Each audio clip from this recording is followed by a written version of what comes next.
Hi, good morning. I'm outside at my farm. It's going to be noisy. I have geese during nesting season.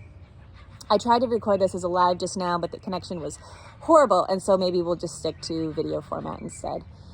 But I've been feeling pulled to create a little bit of a diary series lately. I don't know if this kind of project is going to stick around, but I thought I would give it a try. If you're interested, let me know in the comments. But there's only so much we can fit in a photo. It's caption, reels, or polished videos, and I just wanted a chance to kind of talk and tell stories, both good and bad, and even just sort of questionable. And I thought that a diary series might be the best way to do that. The first story is a bit of a question mark for me, and I've been wrestling with it all week, and so that's kind of what prompted this whole thing, is what others have to say. Obviously, there's always going to be pushback, but I'm really looking to connect with my tribe. So I'll just jump right in. On Monday morning, I'm in a hurry in the mornings to get breakfast fed to all of the animals. I have to go in, make lunches, and get my kids off to school. And my last stop is to go to the duck pasture. My ducks and geese are in there, along with Axe Root, my Anatolian shepherd, guardian dog, and the guineas roost in the trees above by night. And so upon approaching this pasture, I see this lifeless form. And it looked like a headless guinea from where I was standing. So I tried to get Axel out of there, and I let all the other birds go on their way to the pasture. But he was very reluctant to leave, and I thought, okay, he's being protective, and he's trying to keep vultures away. So I locked him in there with the carcass and left. Later that day, when I was doing my chores, and to remove the carcass, I went in there, and upon getting closer, it was evident that its head was still intact. It was not a raccoon. There were trails of feathers from where the bird had obviously been chased, and there were puncture wounds that match a dog. Pretty safe to conclude that Axel had gone after the guinea.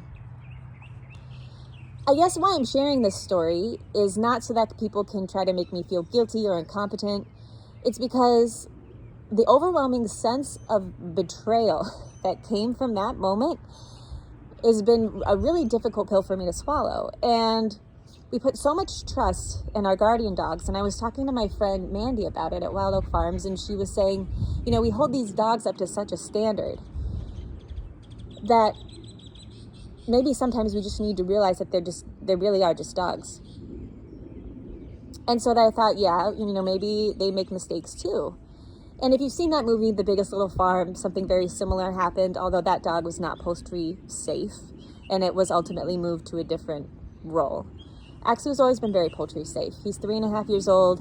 He is the guardian of my ducks and geese, but the guineas showed up after, which could be, and probably is, why he's not bonded to them to the same. So I had a decision to make.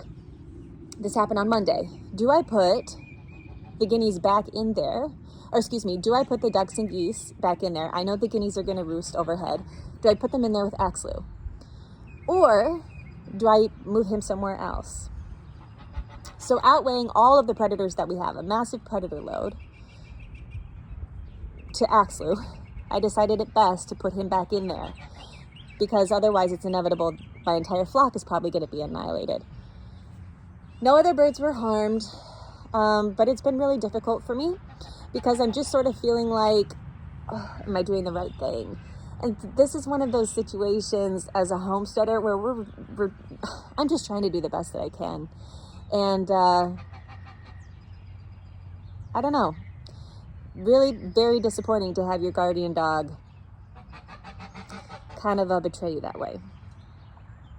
So anyway, not all of these stories are meant to be downers. I definitely want to share more of the authentic bits, the good things to celebrate too, but I wanted to kind of give a little bit of an authentic look, true look at what some of the parts of this life entail, because it's definitely not easy.